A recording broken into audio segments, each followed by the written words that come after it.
Good day, everyone. By the way, I am Ilonda Chelsea Sabugar. I am Reme B. Rodelas. I am Aprilin Matay Misteriosa. We are the rapporteurs rapporteurs for today's today's presentation. presentation. The assigned topic that we're going to discuss is about the cues filtered out theory. But before that, let's define first what is computer-mediated communication. What is computer-mediated communication? According to John December, computer-mediated communication is a process of human communication via computers, involving people situated in particular contexts and engaging process to shape media.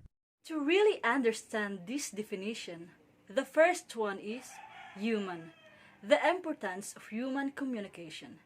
Computer-mediated communication is not only about the computers, but rather about human communicating through computers. The next part that is important in this definition is the context. We have different contexts and different purposes. We go online to do different things motivated by different aspects. And I really like this definition of John December because it was clear, concise, and you can easily capture the complexity of computer-mediated communication. After defining the computer-mediated communication, let us start with cues filtered out theory and other theories that are included in this approach. Who developed cues filtered out theory? Joseph Walther developed cues filtered out theory, or also known as social information processing theory. What is cues filtered out theory? Cues filtered out theory's lack of nonverbal cues obstructs interaction requiring such cues.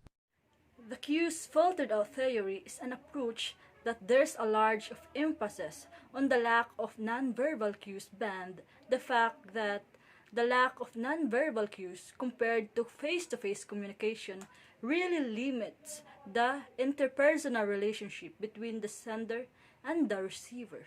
So it was really hard to communicate and interact if there is no nonverbal cues in the computer-mediated communication.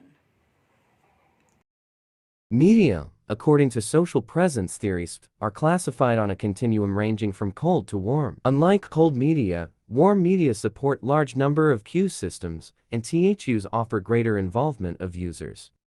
Social presence theory is the easiest way to understand it, that the major different communication channels classified on the continuum ranging from cold to warm media. So, the media that are cold have less cue systems, whereas the media are warm and have two more systems allow for verbal and nonverbal communication. So, an example of a cold medium is a written text. Writing a letter has a less cue systems. There's a limited opportunity to communicate nonverbal, whereas media has more cue systems. It enables both a nonverbal and verbal communication. CMC does not allow for individuality and normative behavior that face-to-face interaction transacts nonverbally, and this is why CMC cannot convey charisma, dominance, or affection, which leads users to become self-focused and resistant to influence, disinhibited, belligerent, and effectively negative. The second theory indicates the lack of social context cues. And basic premise of this theory is that there is a complete lack of nonverbal communication. And this is why CMC cannot allow individuality and normative behavior that there are other present in face-to-face interaction and are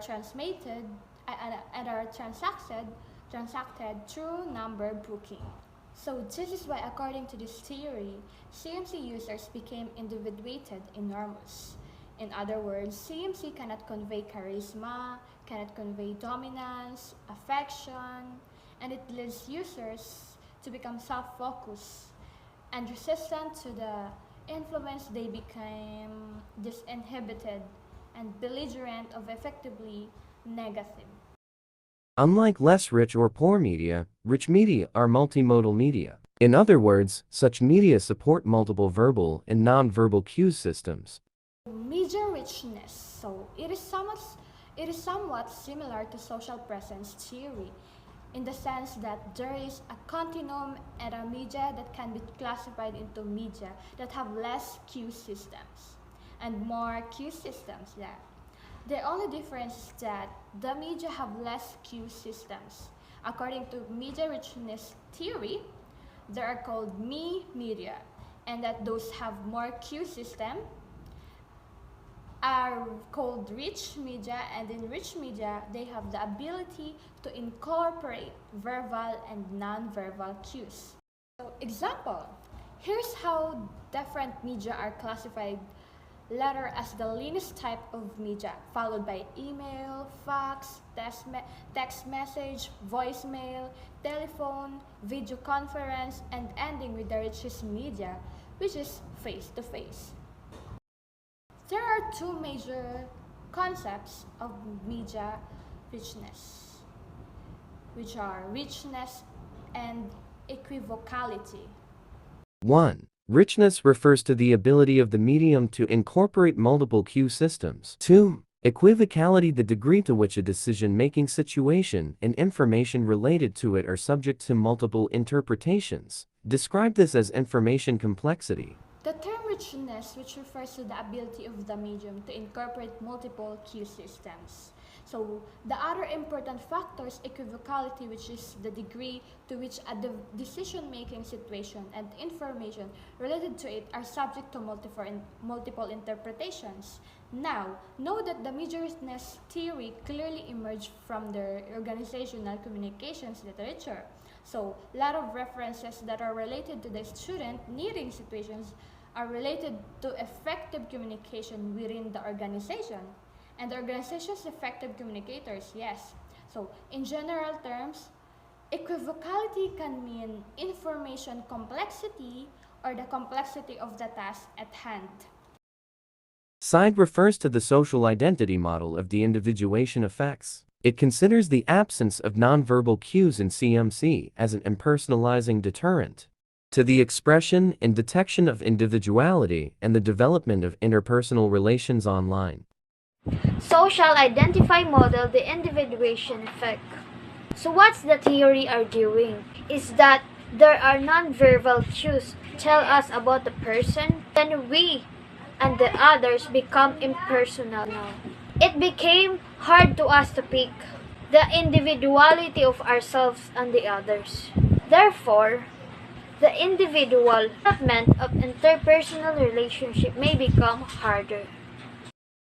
Two major factors of SIDE model. 1. Visual anonymity. In cases when we communicators cannot see their communication counterparts, the emphasis on inter-individual differences is decreased. In other words, visual anonymity is thought to create de-individuation, which is the state of losing awareness with regard to our own and others' individuality. 2. Salience of social categorizations. While visual anonymity is thought to create de-individuation, the model predicts that there are other factors in any given communication episode that give away. Two important factors of the SIDE model. The first is the visual anonymity. If we cannot see their communication counterparts, the emphasis of inter-individuality and differences is decreased. We can see the differences with others. That's what the theory arguing. In other words, in case the visual anonymity, the individuation increase, then the individuation is defined. The state of losing awareness with regards to our own and others' individuality. We don't become member of our own groups. Rather, there are state of that the individuation will reduce awareness of our group membership and other people's. The second aspect or the second factor is silence of social categorization, and social categorization primarily means membership of a person to a certain group, be in group or output or any other group. The model predicts that there are other factors in any given communication that give away individual membership in a certain group. This happens about which group does the person, then the individuation emerge. shows why certain signals are reliable and others are not. For a signal to be reliable, the costs of deceptively producing the signal must outweigh the benefits. Signaling theory. What does it give us a way to understand? And why certain signals are reliable and others are not? So, for a signal to be reliable, that deceptively producing the signal should or must outweigh the benefits. So whenever we come into a contact with an object of evaluation, whether the signal is reliable or not, we think ourselves, is this person lying? If and the way we assess whether the person is lying is understanding the cause of the lying. Is the cause is deceptively producing, the signal outweighs the benefits. Then we might believe assess this particular signal as deceiving. What Nancy Baim arguments all about? Nancy Baim argues that in computer-mediated interaction, people are not able to see, hear, or feel one another, which eliminates their ability to use context cues. This leaves them in a kind of social vacuum that is different from F2F talk. Because of this, CMC participants typically find ways of putting back in the cues that are lost from external context.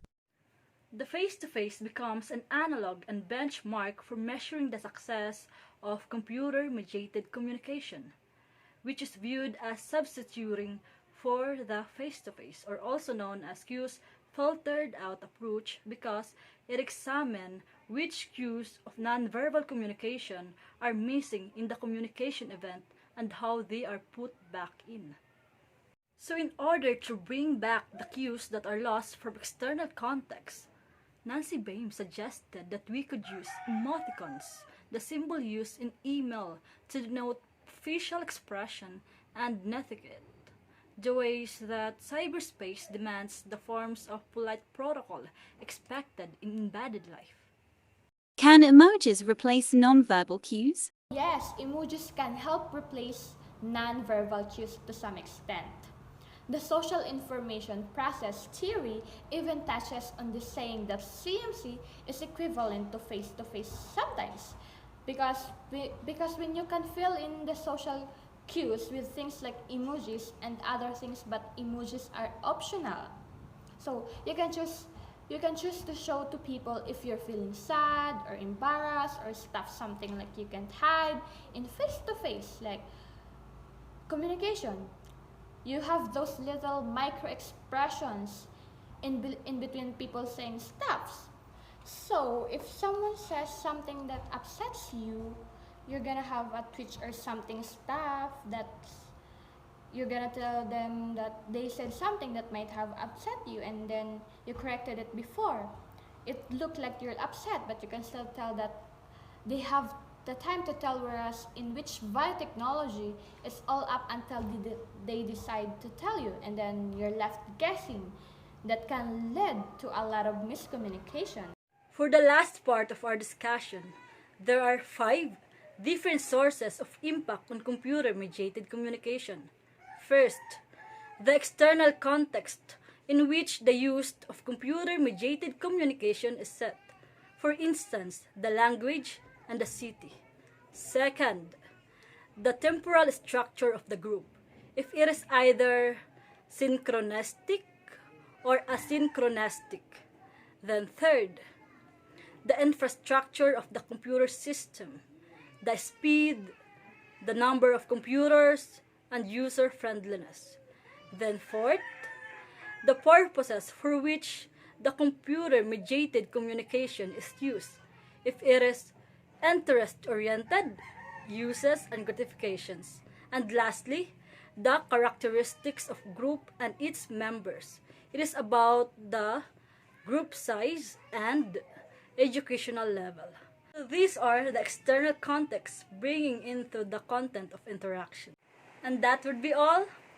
Thank you.